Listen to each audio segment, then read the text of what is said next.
Hi everyone, I'm Joseph, and join me as we talk about Dualistic Theism. The ideas presented are largely based on two major religious sectors, Roman Catholicism and Protestantism. One major difference between the two that the text pointed out is that Protestants look directly to the Bible as their major source of authority and inspiration, while Roman Catholics look to their church and its priestly hierarchy for authority, which these leaders have received from their contemplation and Bible reading.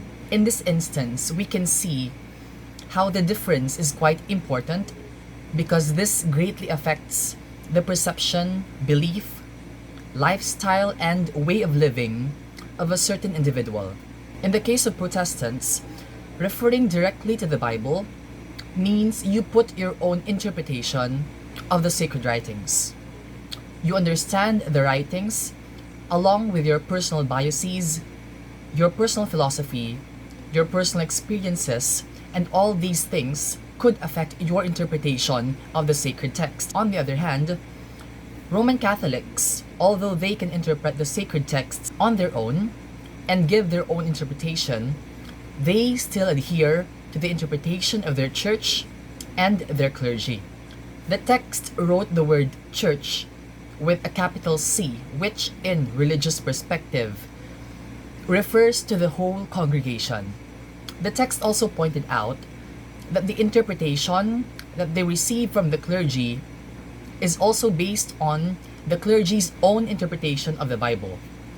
If we apply the same idea we used with Protestantism, the interpretation of the individual will be influenced by the biases, beliefs, philosophy, and experiences of the individual.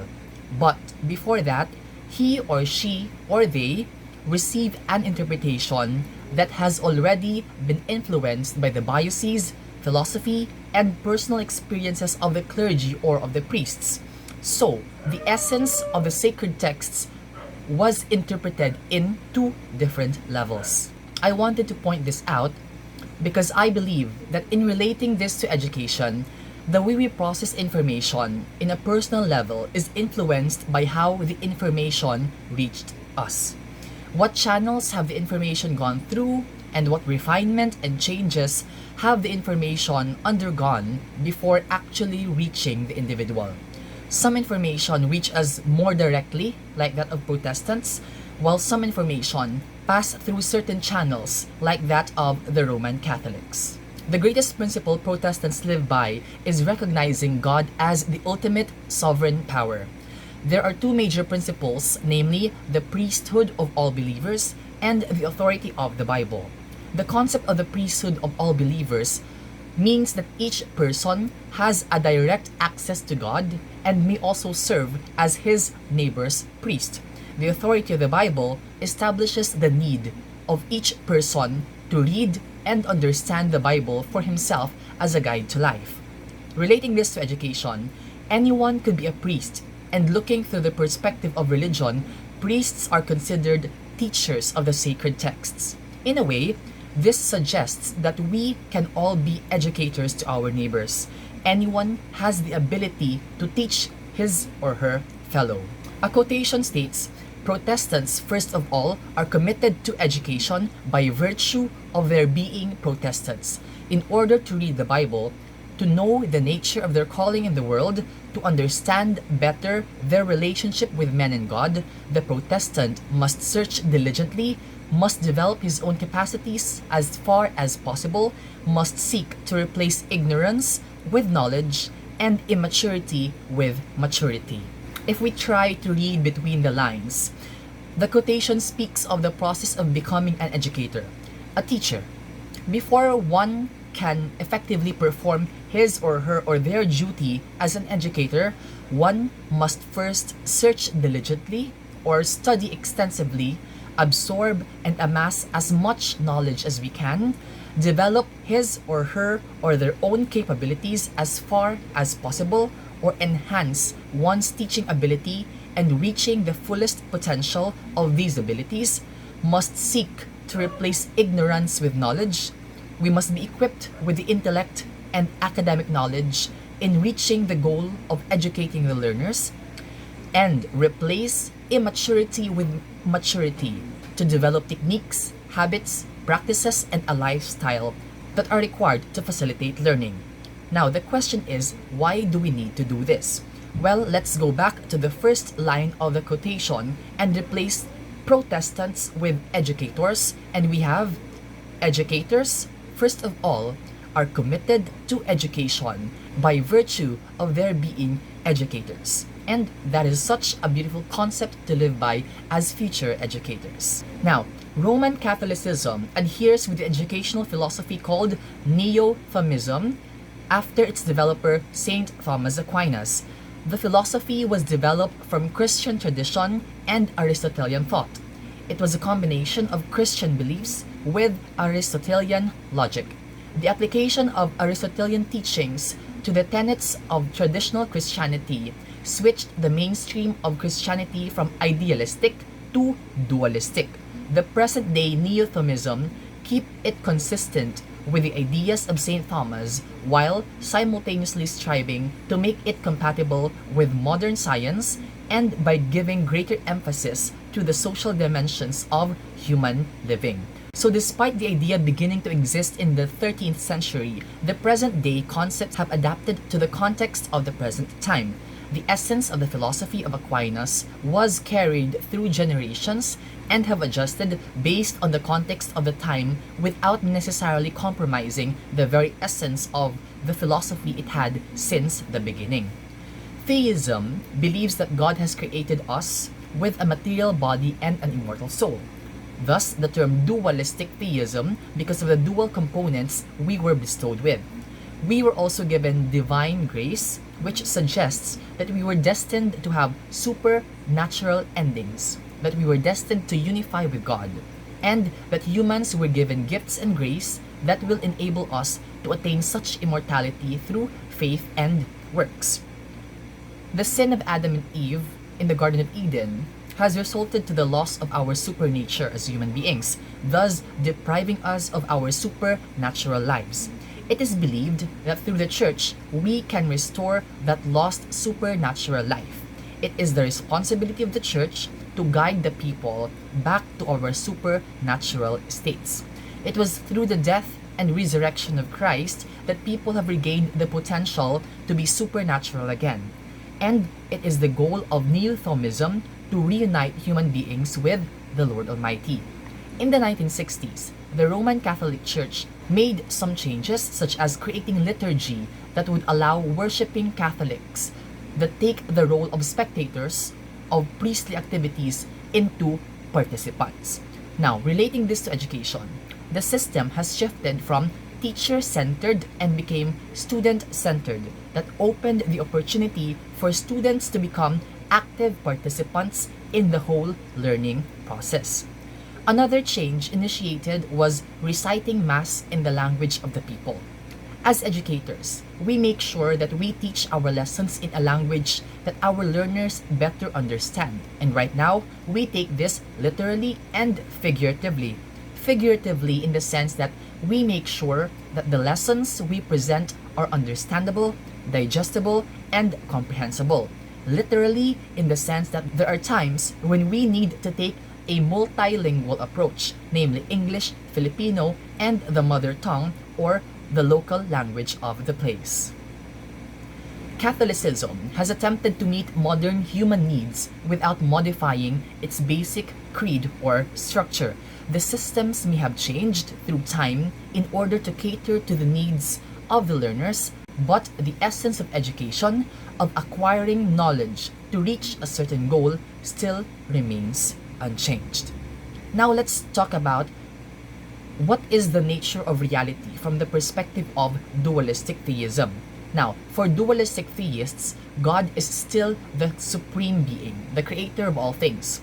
Jesus Christ and God are treated as one single entity. God is also both one and three: God the Father, God the Son, and God the Holy Spirit.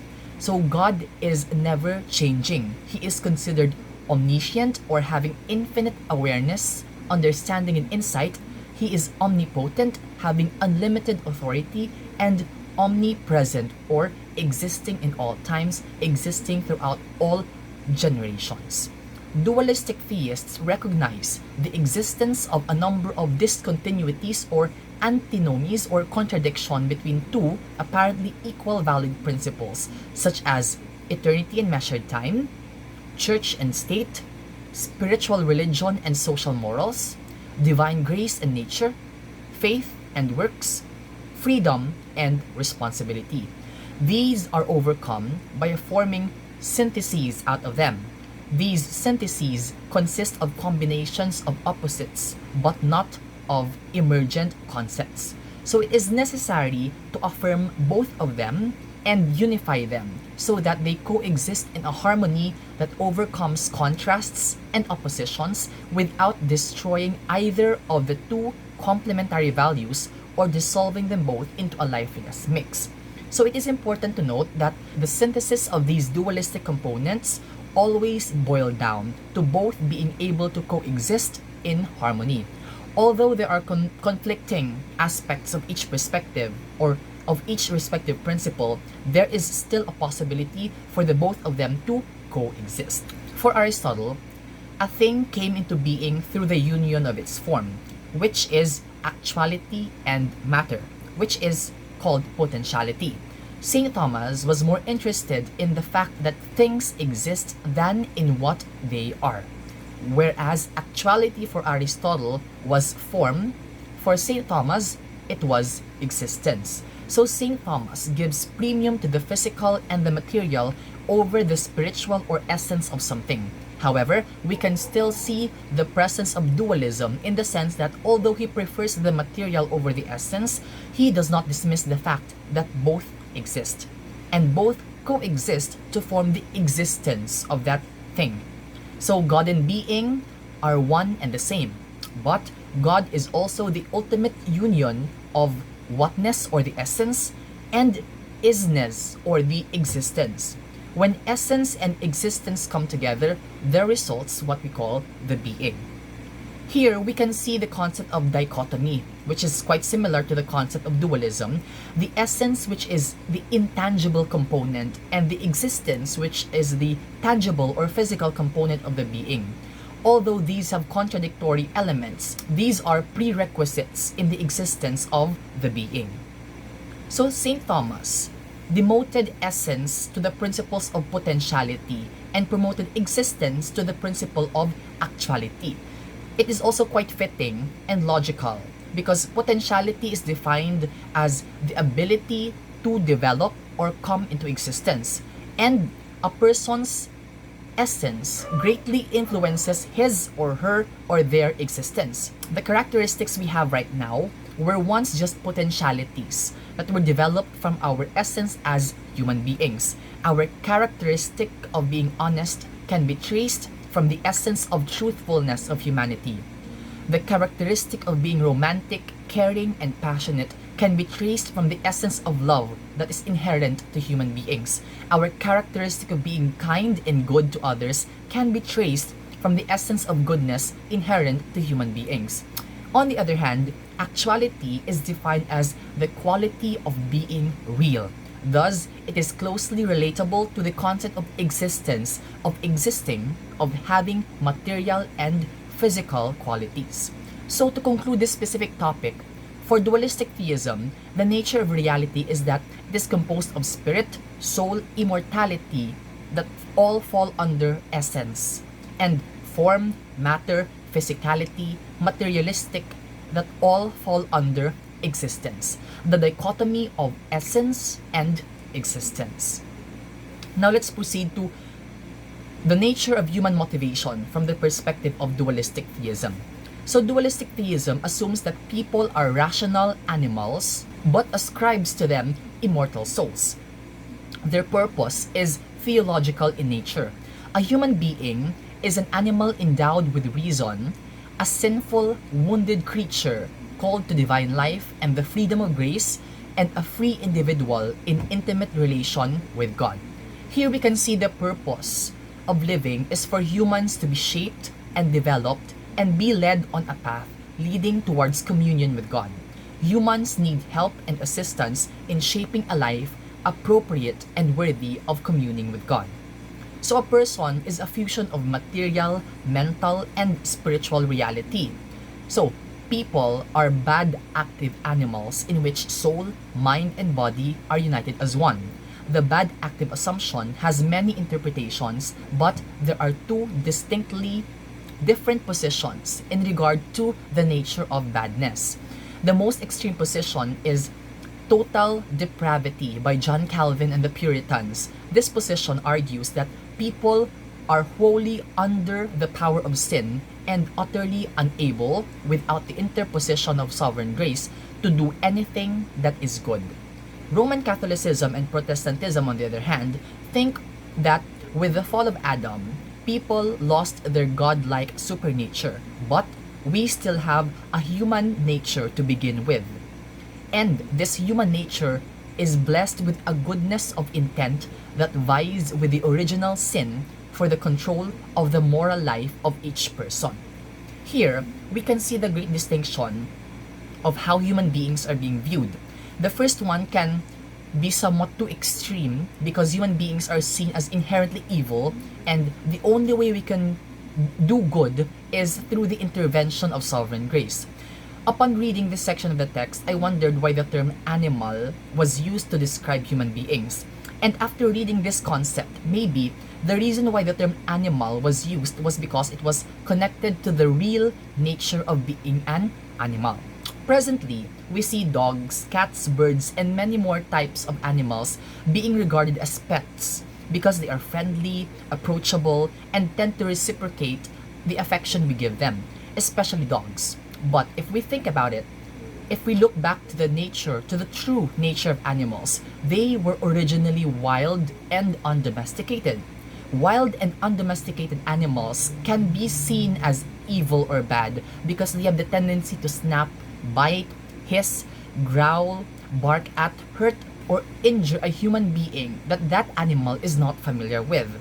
Maybe the text was written in the context of animals being uncontrollable and relating this concept to those of Calvin and the Puritans. Animals can only be considered good once sovereign grace, once the domestication has successfully taken place, and only then can these wild animals be considered good, because domesticated animals are now referred to as pets, not as wild or wild animals. Same as the human beings. Once the process of domestication, whatever form it may take, only then can human beings be considered good. So the second concept is one which is quite relatable, especially in the present time. The first detail explains the nature of human beings losing their superhuman nature, refers to the finite, mortal, non-eternal, temporary lives that we are living right now.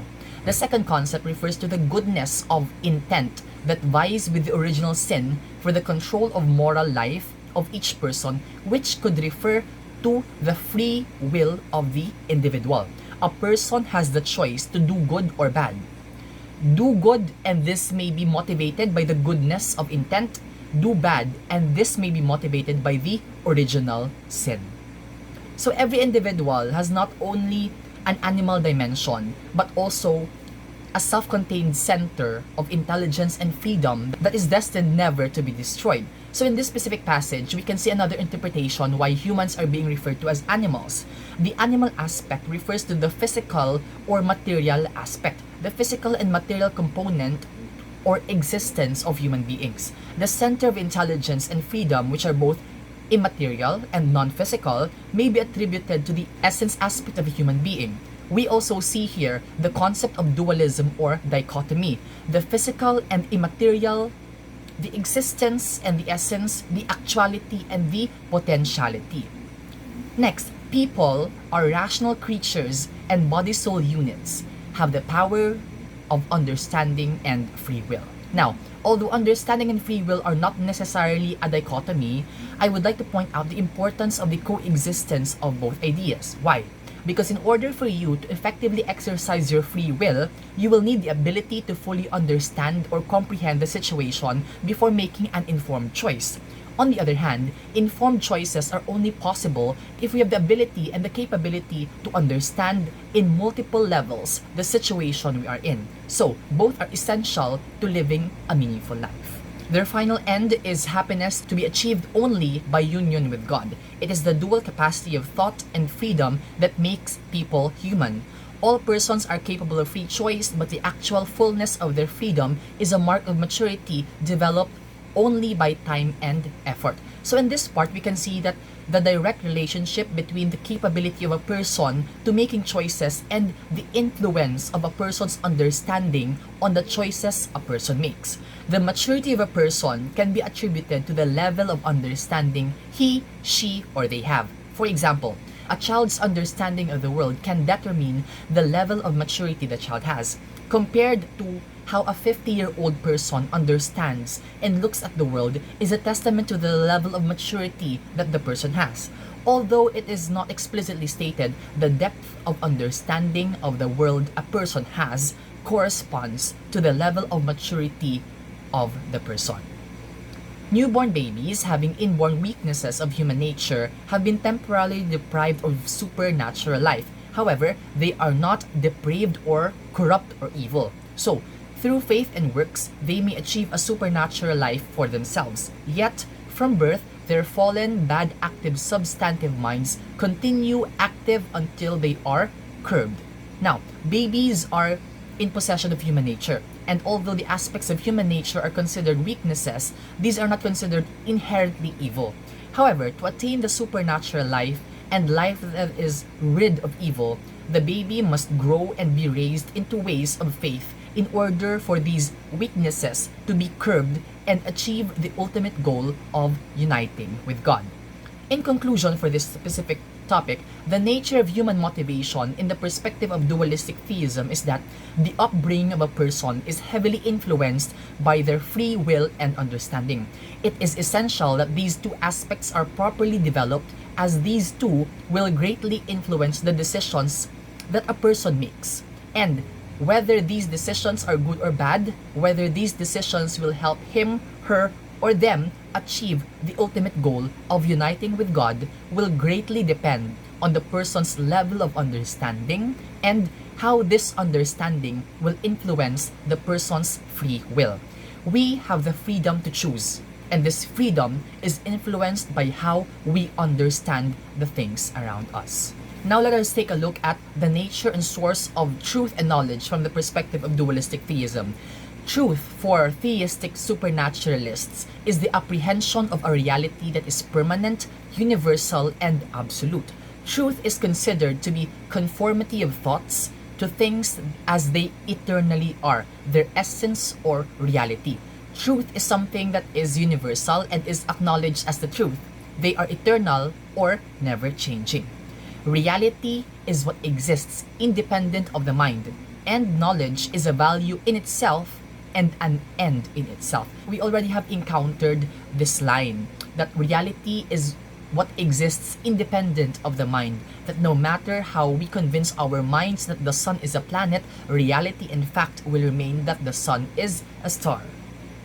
So there are many truths in human intellects, but in the divine intelligence, there is one overarching truth. All truth is anchored in God in such a way that one true proposition cannot contradict another. Hence, all truths form a unity. So in the perspective of divine intelligence, there seems to be a perceived unified truth where contradictions do not exist. This is quite contrary to the typical concept of truth that we operate with, wherein a person's version of the truth may be contradicted by another person's version of the truth. So, in conclusion for this specific topic, the nature and source of truth and knowledge in the perspective of dualistic theism is that 1.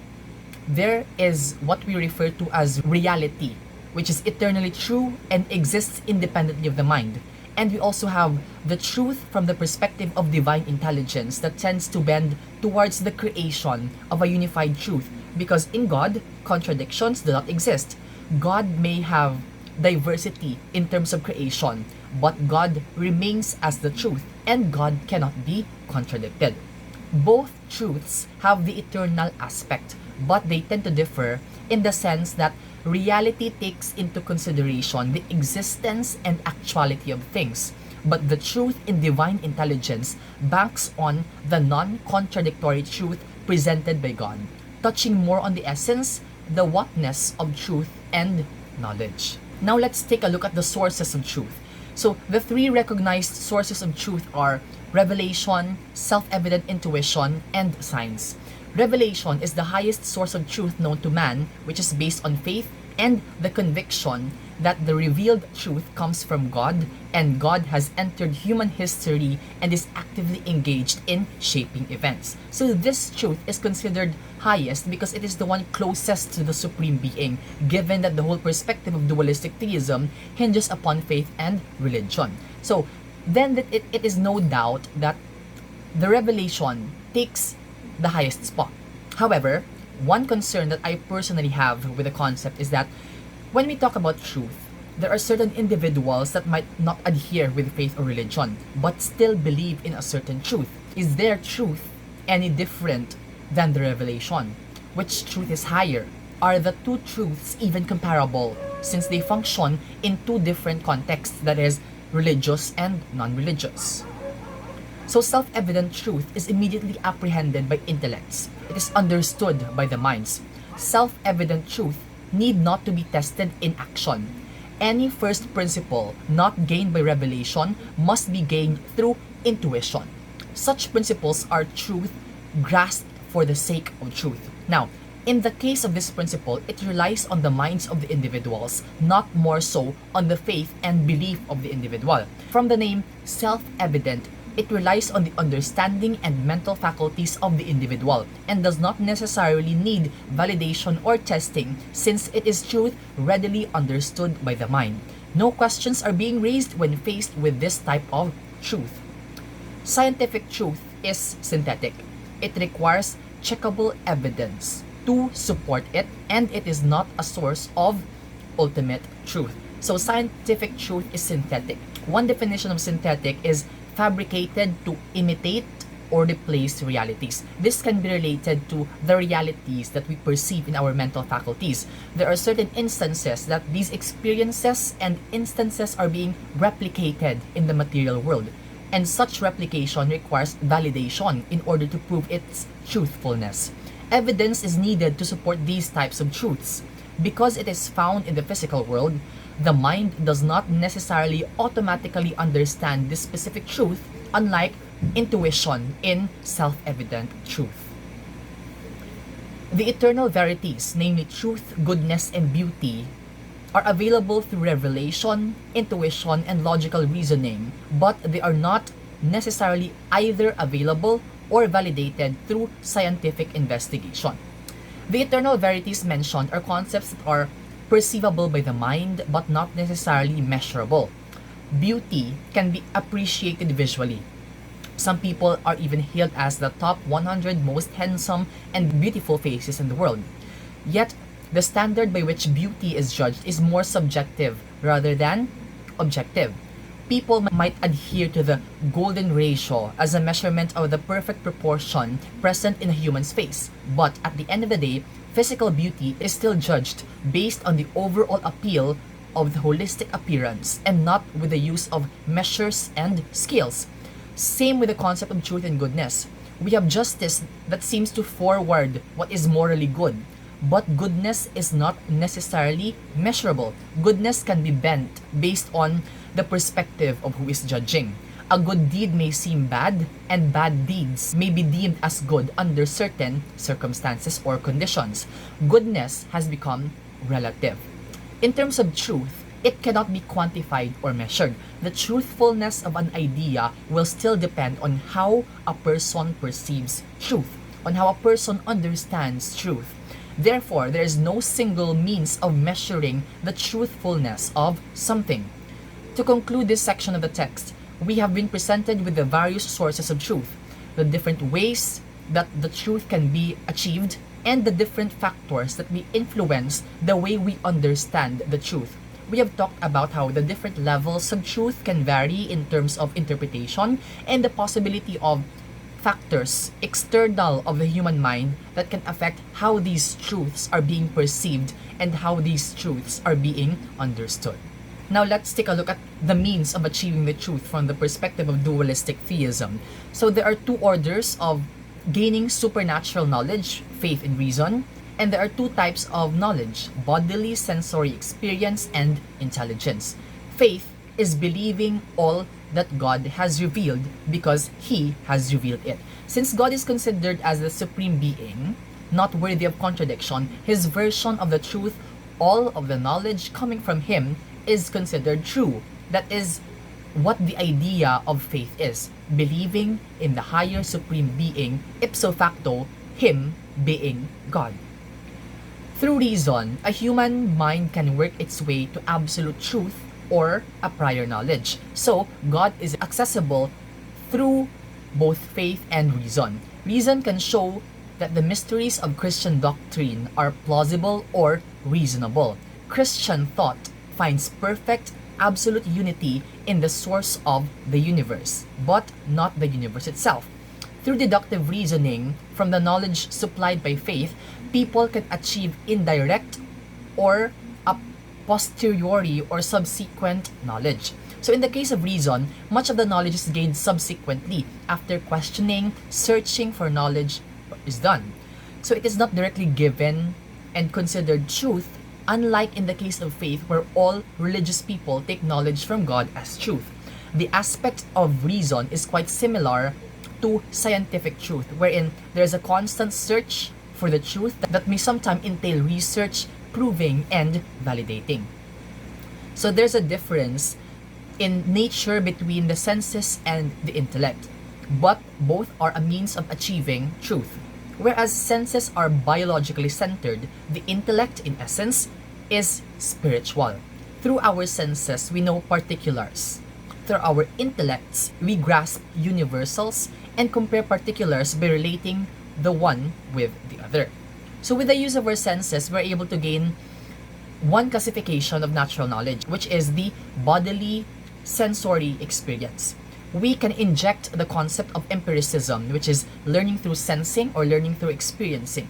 We learn with the use of our sense of sight, touch or feel, smell, taste, and hearing.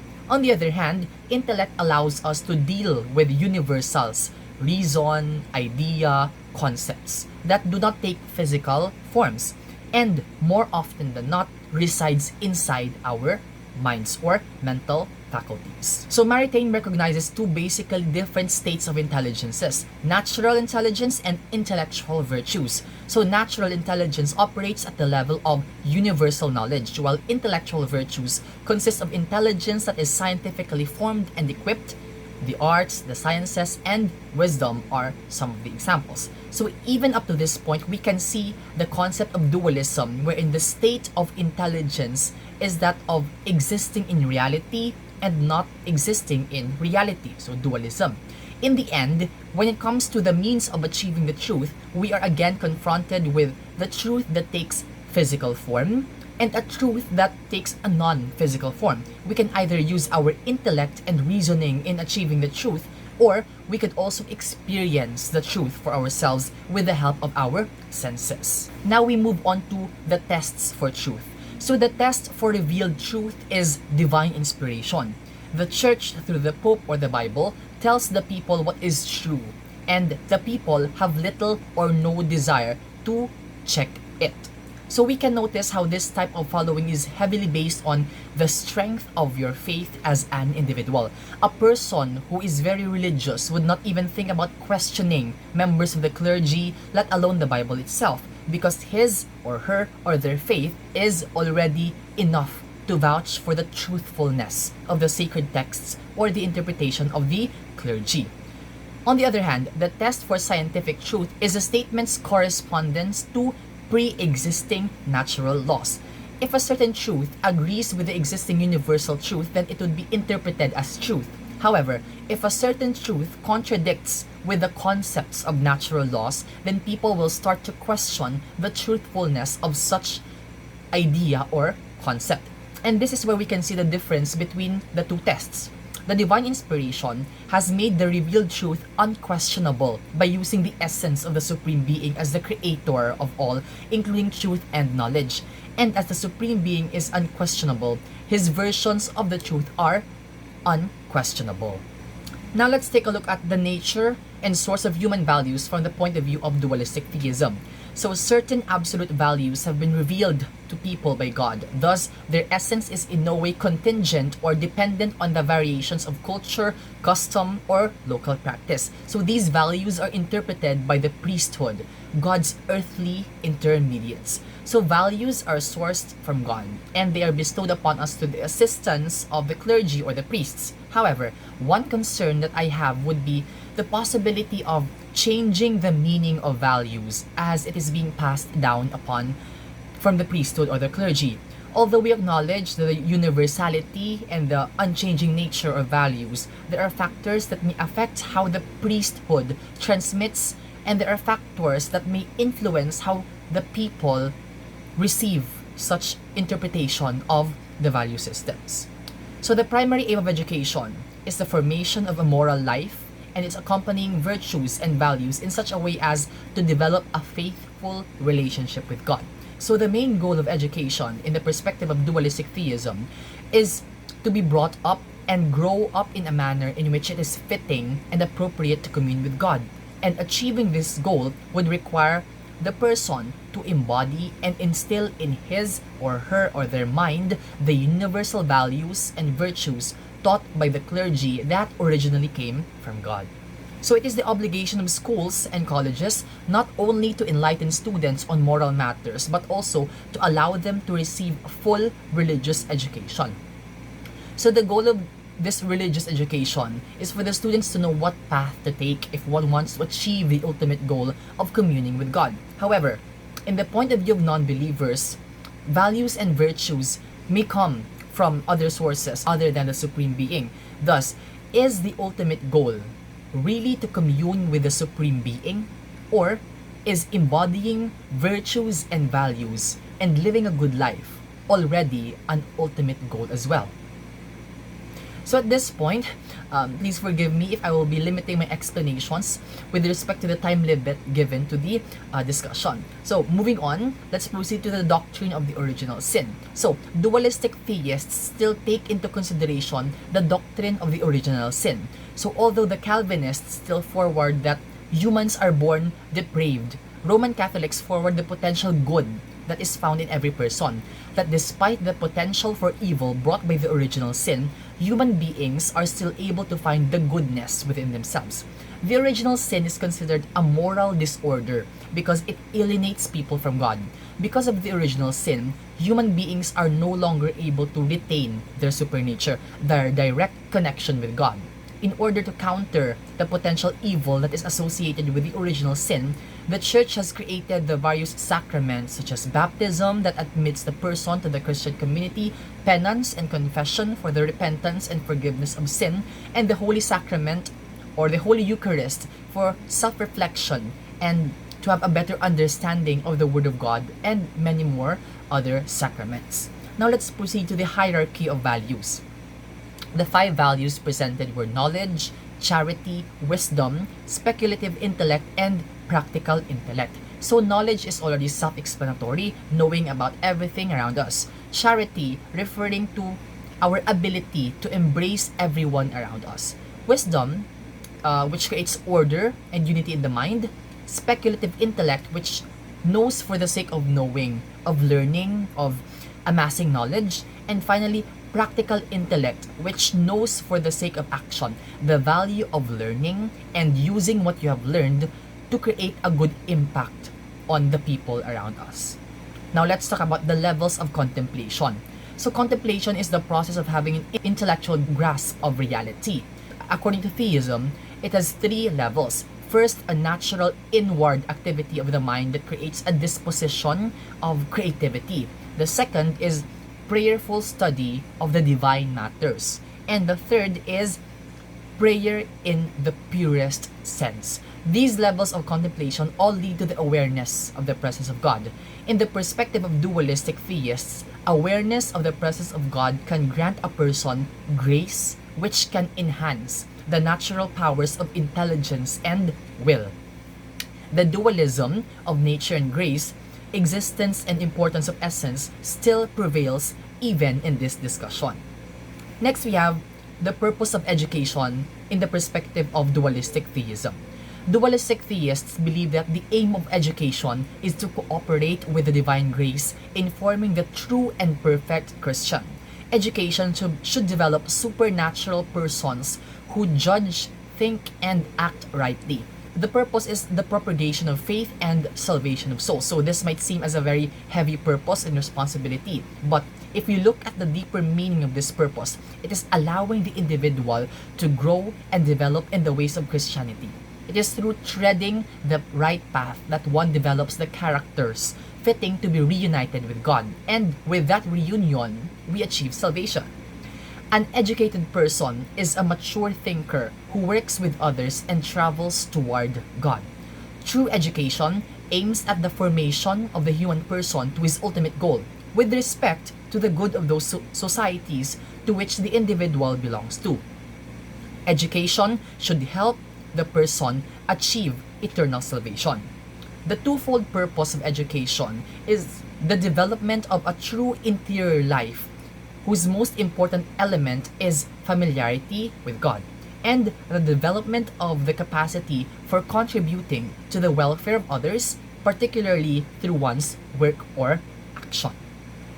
Next, let's take a look at the nature of the learning process from the perspective of dualistic theism. So, learning is primarily intellectual and moral, involving people's minds and hearts.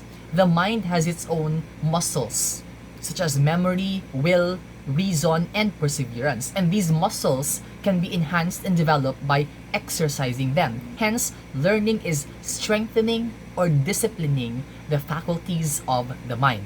So according to mental discipline learning theory, underdeveloped faculties are improved through learning. Minds are sharpened and memory is improved during the learning process.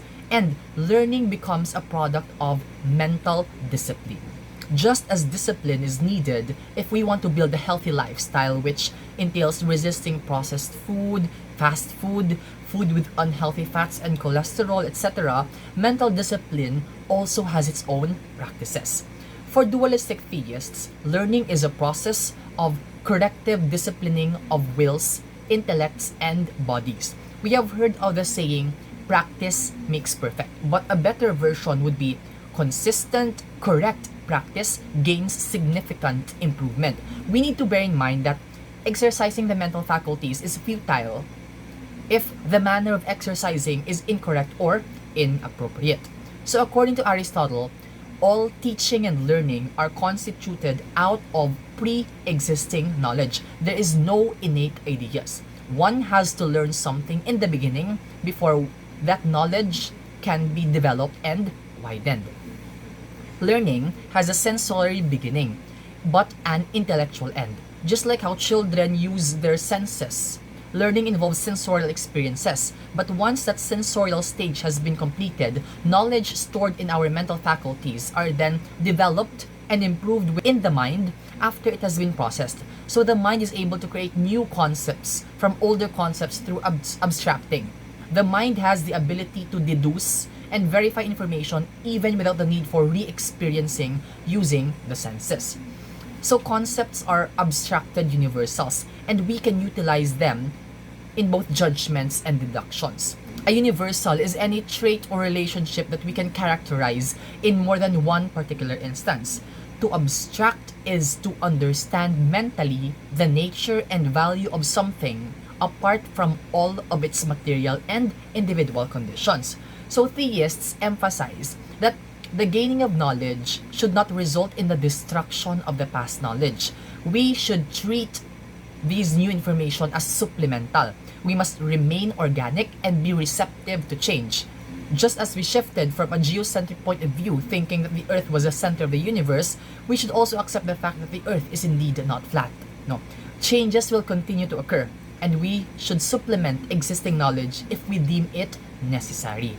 Next, we look at the nature of the teaching process from the point of view of dualistic theism.